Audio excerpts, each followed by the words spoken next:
तलाकशुदा आईपीएस पत्नी 5 साल बाद पति की झोपड़ी पहुंची। सच जानकर पूरा गांव सन्न रह गया। दोस्तों, सुबह का समय था। गांव के ऊपर सुबह की ठंडी धूप ऐसे फैल रही थी जैसे किसी ने आसमान से दूध में डूबी रोशनी बरसा दी हो। दूर खेतों में काम करते मजदूरों की धीमी आवाजें और कहीं कहीं कुकड़ूकू की धुन माहौल को और भी जीवंत बना रही थी। लेकिन इसी शांत सुबह को फाड़ते हुए एक सफेद सरकारी जीप अचानक गांव के कच्चे रास्ते पर मुड़ी। ड्राइवर ने जब गाड़ी को ब्रेक लगाया तो गांव के बच्चों ने दौड़ लगाकर उसे घेर लिया। किसी ने पहली बार इतनी चमचमाती गाड़ी गांव में देखी थी। जीप के शीशों पर लगी नीली बत्ती देखकर वे और भी चकित हो उठे। जीप का दरवाजा धीरे धीरे खुला। बाहर उतरी आईपीएस अधिकारी अंजलि राठौड़, तेज कदमों, सफेद क्रिस्प यूनिफॉर्म, सख्त चेहरे और आंखों में एक अलग तरह की थकान के साथ। आज भी उनकी पर्सनैलिटी में वही तेज था जो पूरे जिले में चर्चा का विषय रहता था, पर चेहरा अजीब तरह से टूटा हुआ, कहीं न कहीं भीगा सा। गांव वालों के लिए यह दृश्य किसी फिल्म जैसा था। आईपीएस मैडम यहां, इस दूर के गांव में, और वो भी अकेले। कुछ महिलाएं अपनी साड़ियां ठीक करते हुए चौखट से बाहर झांकने लगी। बच्चों ने कंधे उचकाए, पुरुषों ने आपस में कानाफूसी शुरू कर दी। लेकिन अंजलि किसी की ओर नहीं देख रही थी। उनकी आंखें सिर्फ एक दिशा में जमी थी। गांव के किनारे खड़ी मिट्टी और तिरपाल से बनी एक पुरानी झोपड़ी, उसी झोपड़ी की तरफ जिसके साथ उनकी जिंदगी का एक बंद अध्याय दफन था।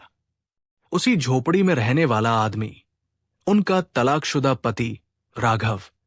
5 साल पहले अंजलि और राघव का रिश्ता किसी भी आम जोड़े जैसा नहीं था। एक ओर देश की टॉपर आईपीएस ऑफिसर, दूसरी ओर एक सीधा सादा गांव का लड़का जो अपने पिता की छोटी खेती संभालता था।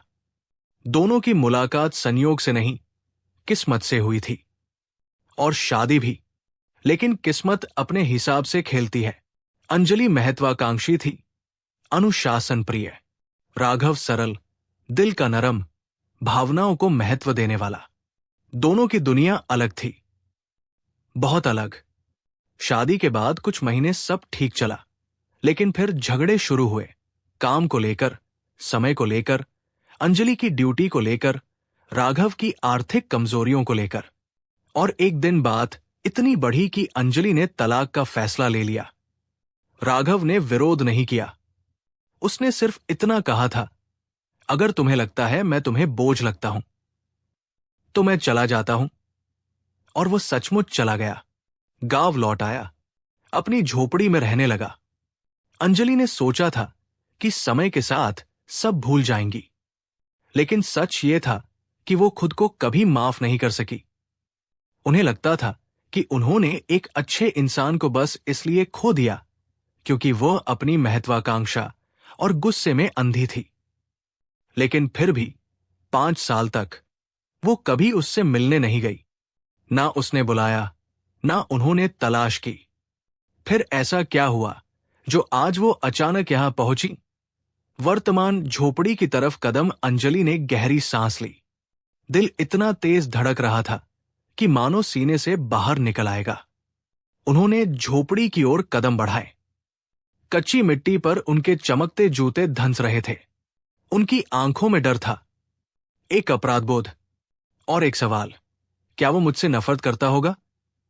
झोपड़ी के पास पहुंची तो देखा, सामने एक पुरानी चारपाई, पास में टूटी बाल्टी, रस्सी पर सूखते फटे कपड़े और दरवाजे पर टंगा एक छोटा सा ताला। ताला? वो बाहर गया है क्या? अंजलि ने एक बूढ़ी औरत को बुलाया जो बकरी को चारा डाल रही थी। माई, ये झोपड़ी राघव की है ना? उनकी आवाज खुद ब खुद काम गई। बूढ़ी औरत ने उन्हें ऊपर से नीचे तक देखा। आईपीएस वर्दी से पहचानना मुश्किल नहीं था कि ये कोई बड़ी अफसर है। हाँ बिटिया, राघव का ही घर है, वो बोली। फिर अचानक उसका चेहरा उदास पड़ गया। पर तुम कौन हो? क्यों पूछ रही? अंजलि ने गला साफ किया। कुछ पल रही, फिर धीमे से कहा, मैं उसकी पत्नी थी। बूढ़ी औरत चौंक गई। अरे, तू ही है वो शहर वाली बहू जिसने उसे छोड़ा था? अंजलि के होंठ सूख गए। उन्होंने हाँ में सिर हिला दिया। बूढ़ी औरत कुछ क्षण उन्हें देखती रही, फिर बोली, तू बहुत देर से आई बिटिया। अंजलि के पैरों तले जमीन खिसक गई। देर? क्यों? वो कहाँ है? क्या हुआ? बूढ़ी औरत की आंखें भर आई। राघव 2 महीनों से बीमार है, अकेला पड़ा था, खुद ही इलाज कराता, खुद ही दवा लाता, कोई अपना नहीं। अब तो चलने फिरने में भी मुश्किल होती है उसे।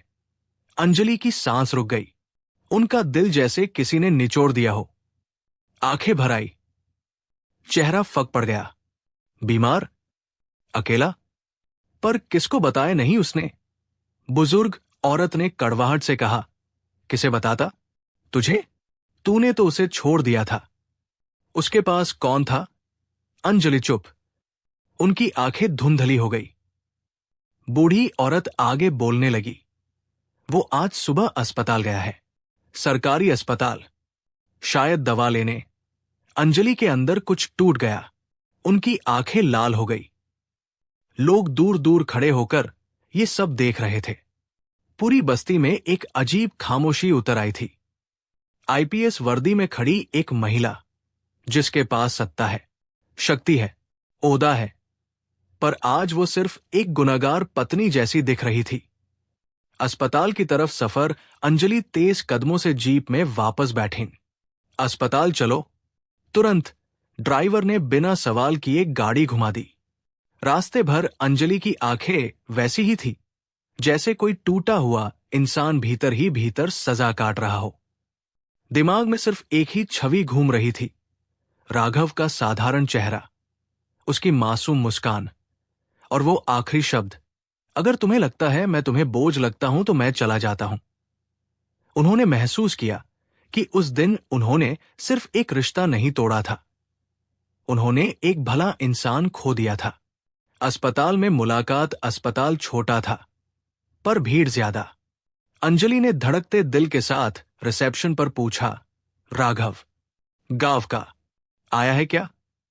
नर्स ने रजिस्टर देखा और बोली, हां, बेड नंबर 12। लेकिन किस लिए पूछ रही है?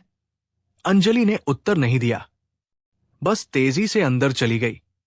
बेड न 12 तक पहुंचते हुए उनके कदम लड़खड़ा रहे थे।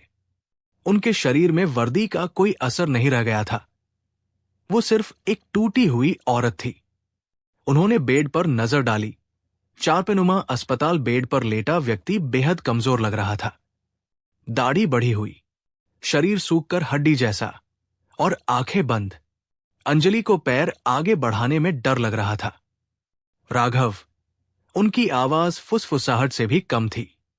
राघव ने धीरे धीरे आंखें खोली, और उसे देखते ही उसकी आंखें भर आई, लेकिन चेहरे पर कोई नफरत नहीं थी, कोई गुस्सा नहीं, बस एक शांत, थका हुआ, स्वीकार करता हुआ भाव। अंजलि, उसकी आवाज बेहद धीमी थी। अंजलि वही खड़ी रह गई। उनकी आंखों से आंसू उतरने लगे। मैं बहुत देर से आई ना, वो रोते हुए बोल उठीं। राघव ने हल्की मुस्कान दी, कमजोर सी, टूटी हुई, लेकिन सच्ची। तुम आई, यही काफी है।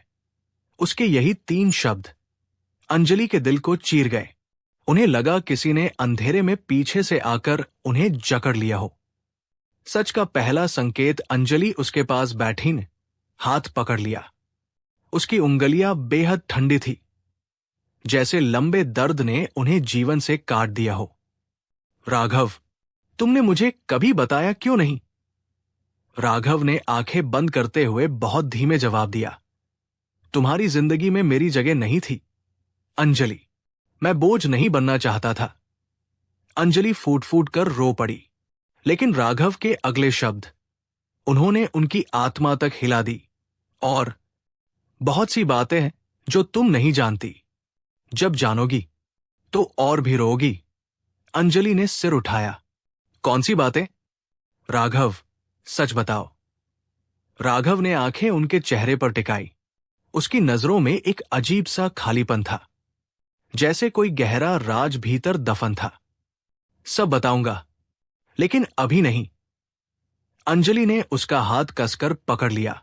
नहीं, आज सब बताओगे राघव। आज मैं किसी सच से नहीं डरूंगी। राघव हल्का सा मुस्कुराया। तुम डरोगी अंजलि, पूरा गांव डर जाएगा, क्योंकि सच बहुत कड़वा है, बहुत भारी है। अंजलि की सांसें अटक गई, और यही था वो पल जिसने आने वाले 4 पार्टों की नींव रख दी। एक ऐसा सच जो सिर्फ पति पत्नी का नहीं, पूरे गांव का इतिहास बदलने वाला था। अस्पताल के कमरे की खिड़की से आती सुबह की हल्की धूप सीधे राघव के चेहरे पर पड़ रही थी। उसके चेहरे पर वही पुरानी सरल मुस्कान थी, लेकिन अब उस मुस्कान में एक गहरा दर्द छिपा था, जो अंजलि को साफ दिखाई दे रहा था। अंजलि उसके पास बैठी थी, राघव के हाथ को थामे। हमेशा से मजबूत, सख्त और अनुशासित अंजलि आज एक टूटी हुई पत्नी थी। पछतावे में डूबी, डर में लिपटी, और कहीं न कहीं उम्मीद में भी कि शायद देर सही पर सब ठीक हो सकता है। पर राघव की आंखों में वो उम्मीद नहीं थी।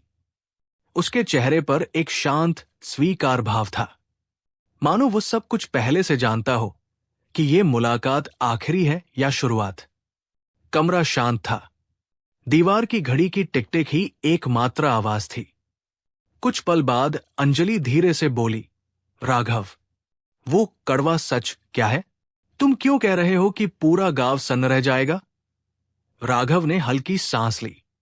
अंजलि, बहुत कुछ ऐसा है जो तुम नहीं जानती, जो तुम्हें जानना चाहिए था, लेकिन मैंने खुद छुपाया। क्यों? अंजलि की आंखें भर आई। राघव ने उसकी आंखों में देखते हुए धीमे धीमे कहा, क्योंकि मैं तुम्हें दुखी नहीं करना चाहता था, क्योंकि मैं तुम्हारी राह का बोझ नहीं बन सकता था, और क्योंकि तुम्हारे करियर की वजह से मुझे एक बड़ा फैसला लेना पड़ा था, जो शायद तुम जान लेती तो तुम आज आईपीएस न होती। अंजलि का दिल बैठ गया। राघव, तुम क्या कह रहे हो? किस फैसले की बात कर रहे हो?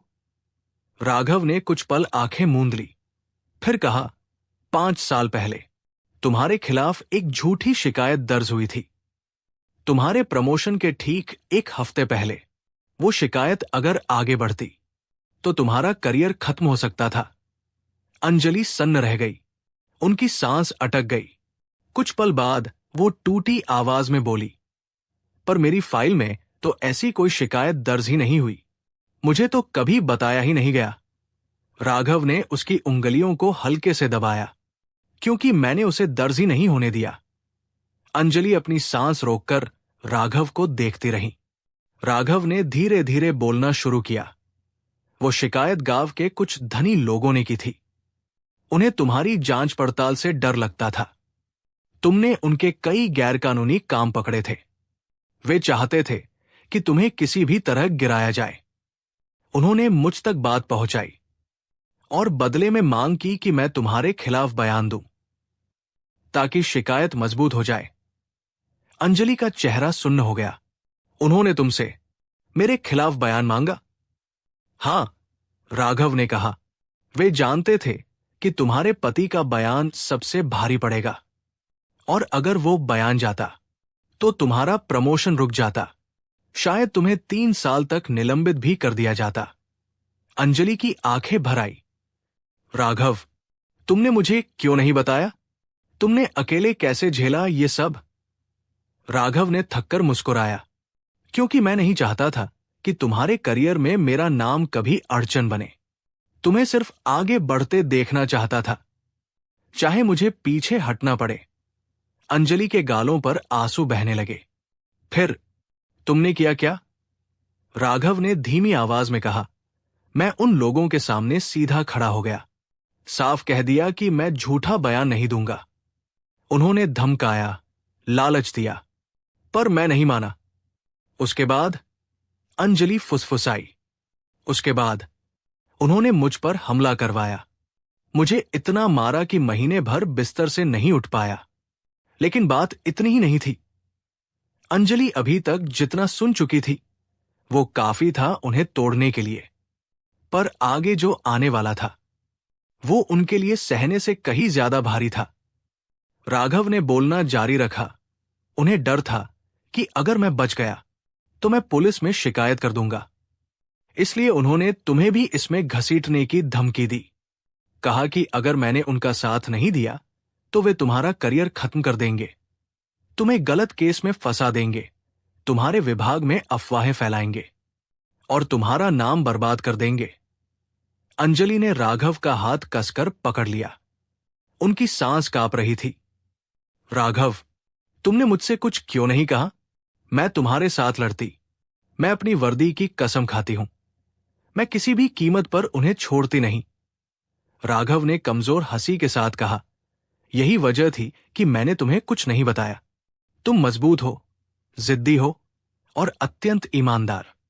तुम किसी भी कीमत पर झुकते देखना नहीं चाहोगी, लेकिन यदि तुम उनसे टकराती तो शायद तुम्हें भारी नुकसान होता। इसलिए मुझे वही करना पड़ा जो उस समय सबसे सही लगा। अंजलि की आंखों से आंसू बहते रहे। क्या किया तुमने? राघव ने उसकी आंखों में उसी शांत प्रेम के साथ देखा। मैंने तुम्हें खुद से दूर कर दिया अंजलि। मैंने खुद को वो आदमी बना लिया जिससे तुम नफरत करो, जिससे तुम रिश्ता तोड़ दो, जिससे तुम अलग होकर अपने करियर में आगे बढ़ सको। अंजलि स्तब्ध रह गई। उनके हाथ कांपने लगे।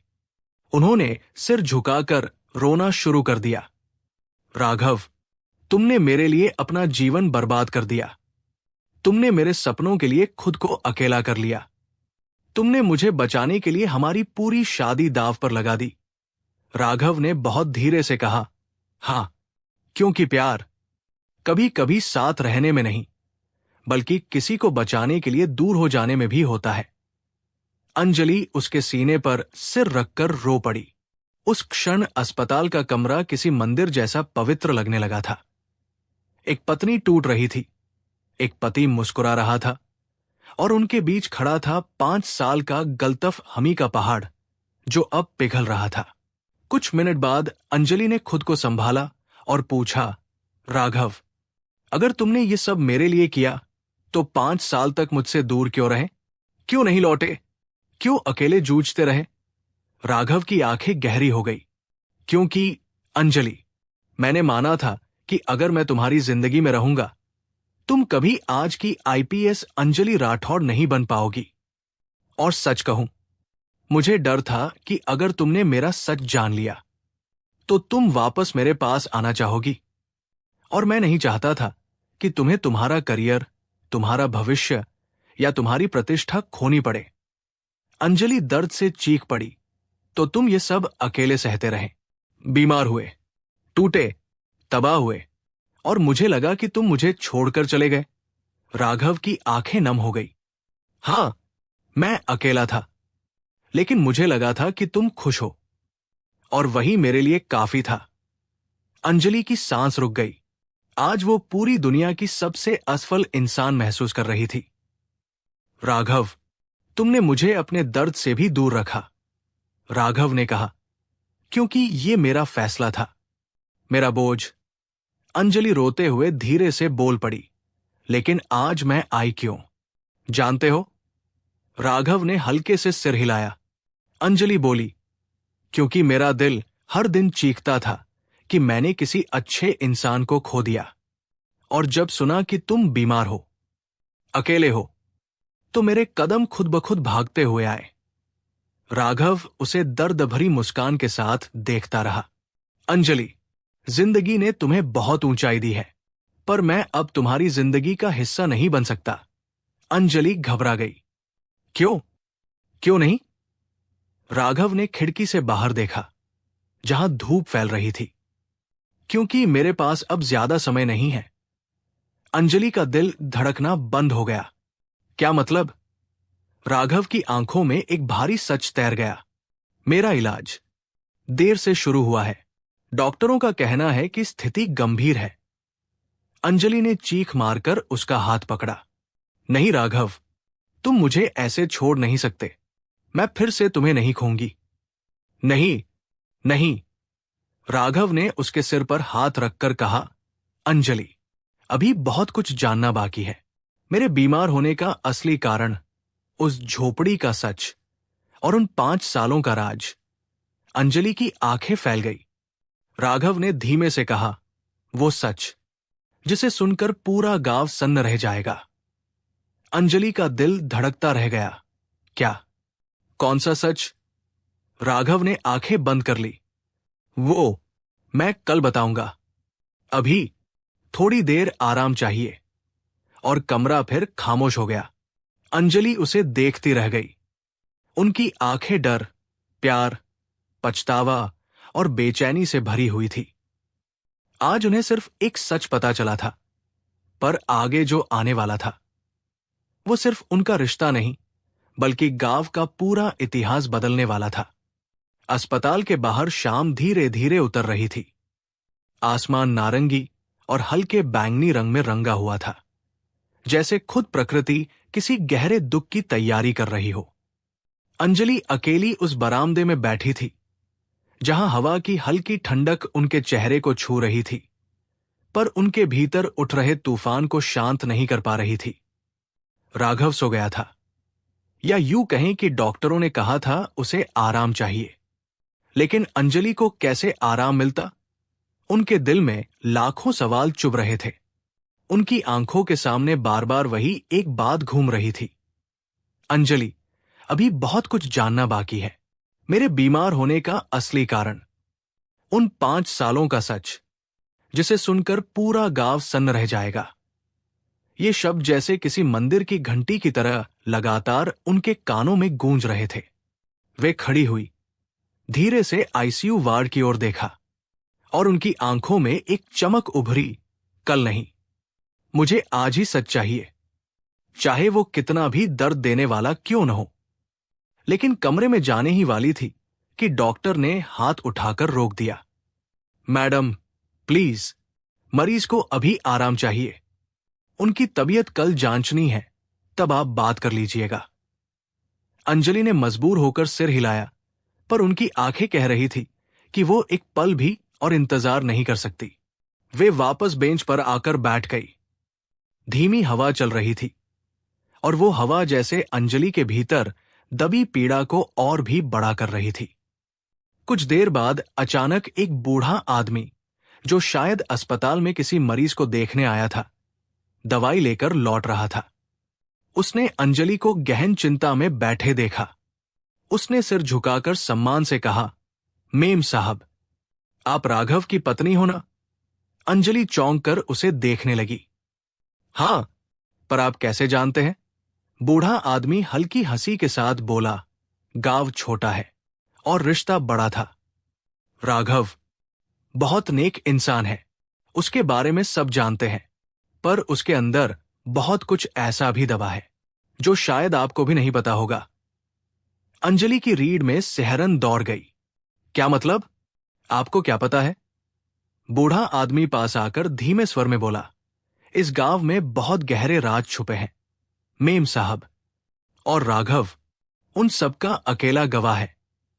अंजलि की आंखें फैल गई। कौन से राज?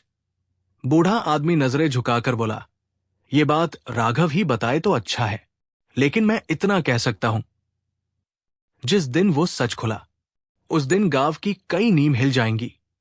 और वो चला गया। अंजलि वही जड़ हो गई। दिल और तेज धड़कने लगा।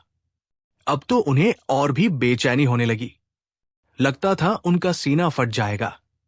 अगली सुबह की पहली किरणों ने जैसे ही अस्पताल की सफेद दीवारों को छुआ, अंजलि की आंख खुल गई। उन्होंने सारी रात नहीं सोई थी। कुर्सी पर बैठ बैठ कर ही रात गुजार दी। डॉक्टरों की आवाजें, नर्सों के कदमों की आहट, सब कुछ धुंधला लग रहा था। उनकी आंखें सिर्फ एक दरवाजे पर टिकी थी, राघव के आईसीयू के दरवाजे पर। जैसे ही डॉक्टर बाहर आए, अंजलि तुरंत उनके पास पहुंच गई। डॉक्टर, कैसी है उसकी हालत? डॉक्टर ने चश्मा ठीक करते हुए गंभीरता से कहा, स्थिति अब भी नाजुक है, लेकिन वो होश में है। आप चाहे तो बात कर सकती है। लेकिन ज्यादा देर नहीं, उसका शरीर बहुत कमजोर है। अंजलि ने बिना एक सेकंड गवाए कमरे की ओर कदम बढ़ा दिए। अंदर भावनाओं का तूफान राघव बिस्तर पर लेटा हुआ था। चेहरे पर हल्की परछाइयां, लेकिन आंखों में वही पुराना शांत गहरापन। उसे देखते ही अंजलि के कदम थम गए, उनकी आंखें भर आई। उन्होंने धीरे से उसका हाथ पकड़ा। राघव, मैं यहां हूं।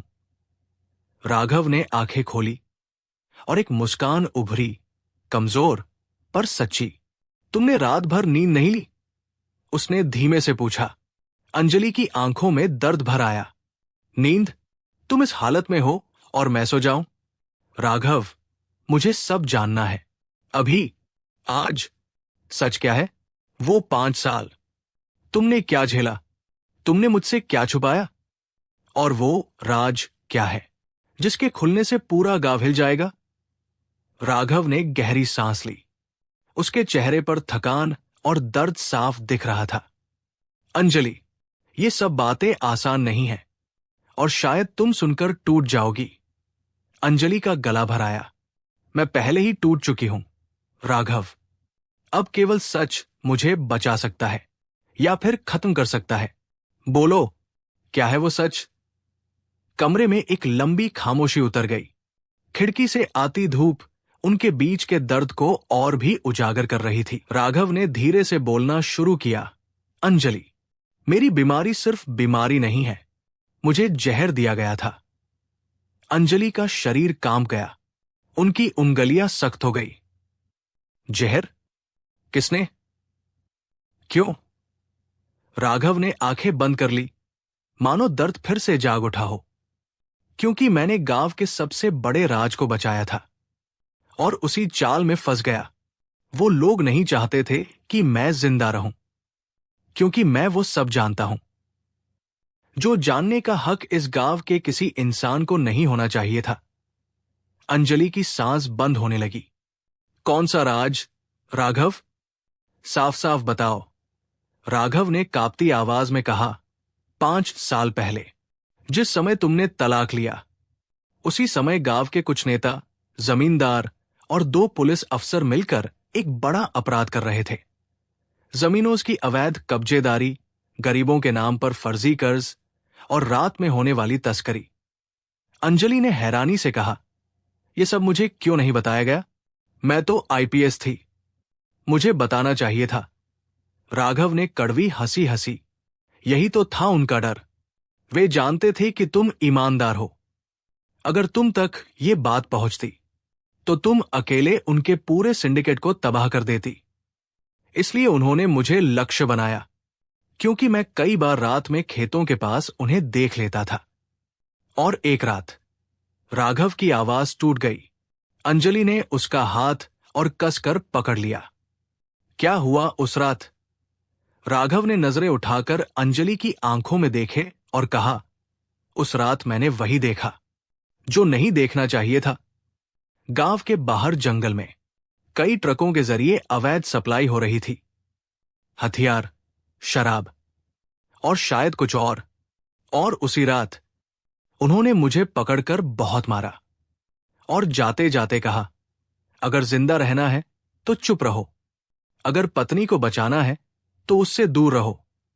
अंजलि ने दांत भींच लिए, उनकी आंखें आग बन गई। तो तुमने चुप रहना चुना मेरे लिए? उन्होंने टूटती आवाज में कहा। राघव ने शांत स्वर में कहा, हां, क्योंकि उस वक्त तुम्हारी जिंदगी मेरी जिंदगी से बड़ी थी। अंजलि फूट पड़ी, आंखों से आंसू रुक ही नहीं रहे थे। लेकिन जहर कैसे? वो रोते हुए बोली।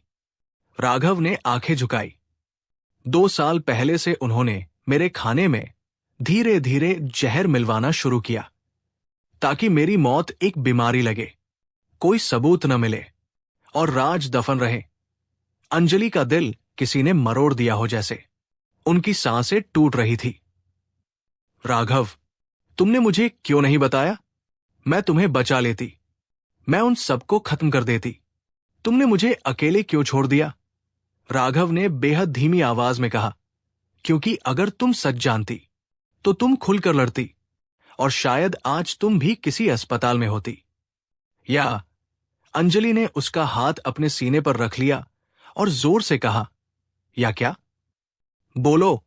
मैं मर भी जाती तो भी मंजूर था, पर तुम्हें अकेले ये सब झेलने नहीं देती। राघव की आंखों में गहरी चमक उभरी। अंजलि, तुम्हारा प्यार ही मेरी ताकत था। राघव ने कांपती आवाज में कहा, अगर तुम जान जाती तो तुम रुक जाती, और मैं नहीं चाहता था कि मेरी वजह से देश एक ईमानदार आईपीएस खो दे। अचानक मशीन की आवाज तेज हो गई।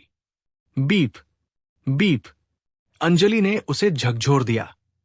राघव, मत जाओ, मैं आ गई हूं, अब सब ठीक कर लूंगी। राघव ने आखिरी बार उसकी तरफ देखा। हल्की मुस्कान आई और होंठ हिले। अब सच तुम्हारी वर्दी संभालेगी। बीप। आवाज थम गई। 3 दिन बाद पूरे गांव में पुलिस की गाड़ियां थी। नेता, जमींदार, अफसर, सब गिरफ्तार। झोपड़ी के सामने अंजलि खड़ी थी, आंखों में आंसू और सीने में गर्व। उसने धीमे से कहा, तुम अकेले नहीं थे राघव, तुम्हारा सच जिंदा है। और पूरा गांव सन्न रह गया।